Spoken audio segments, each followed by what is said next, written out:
Hello viewers, আসসালামু আলাইকুম। সবাই কেমন আছেন? বাবার বাড়িতে এসে দেখি পুরো মাঠটাই বৃষ্টির পানিতে একদমই তলিয়ে গেছে।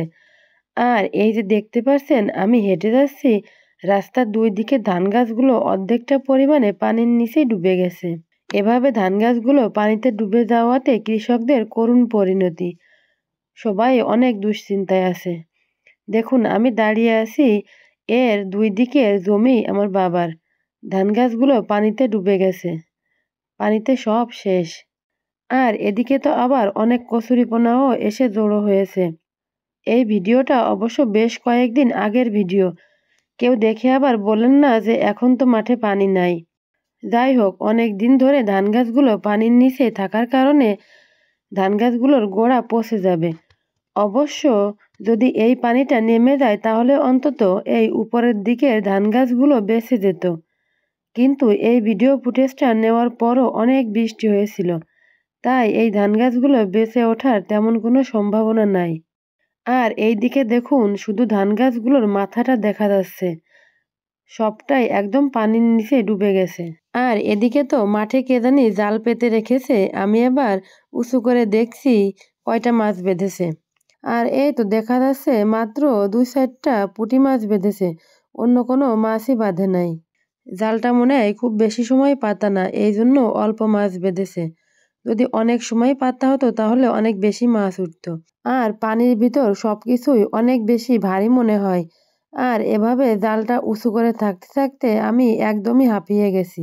আর ওই যে দেখুন যত দূরে আমার চোখ যাচ্ছে শুধু পানি আর পানি দেখা যাচ্ছে। কয়েক বছর পর পরই আমাদের এই মাঠটা এভাবে বৃষ্টির পানিতে তলিয়ে যায়। যেই বছরই বেশি বৃষ্টি হয় সেই বছরই এই অবস্থা হয়। আর ওই যে দূরে দেখা যাচ্ছে আমার ছোট ভাই কলা গাছের ভেলা নিয়ে আসছে।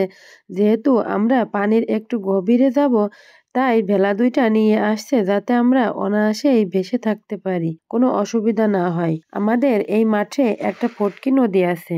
আমাদের এই মাঠটা অনেক বড় এবং অনেকটাই নিচু। তাই যখন অনেক বৃষ্টি হয় তখন বৃষ্টির পানি গড়িয়ে এই নদীতে আসে।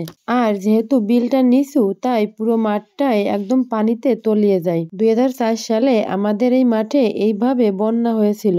ওই যে উপর দিকে যে ধান গাছগুলো দেখলেন বেঁচে আছে, ওগুলো একদমই পুরো পানিতে তলিয়ে গিয়েছিল। আসলে ছোটবেলায় তো অত কিছু বুঝতাম না। মাঠে পানি আসলেই অনেক খুশি হতাম। স্কুল থেকে এসেই কোনো মতো ঘাট থেকে স্কুল ব্যাগটা নামিয়েই পানিতে নেমে পড়তাম।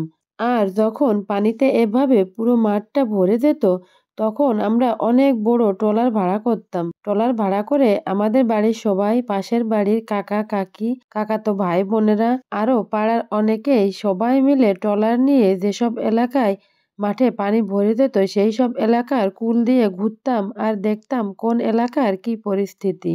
অন্যান্য অনেক খাবার তো আমাদের সাথে থাকতোই, কিন্তু আমার মা মেইনলি নিত কোরানো নারকেল, চিড়া, মুড়ি আর চিনি। ট্রলারে যেতে যেতে এই খাবারটা অনেক সময় নিয়ে খেতে আমাদের অনেক ভালো লাগতো।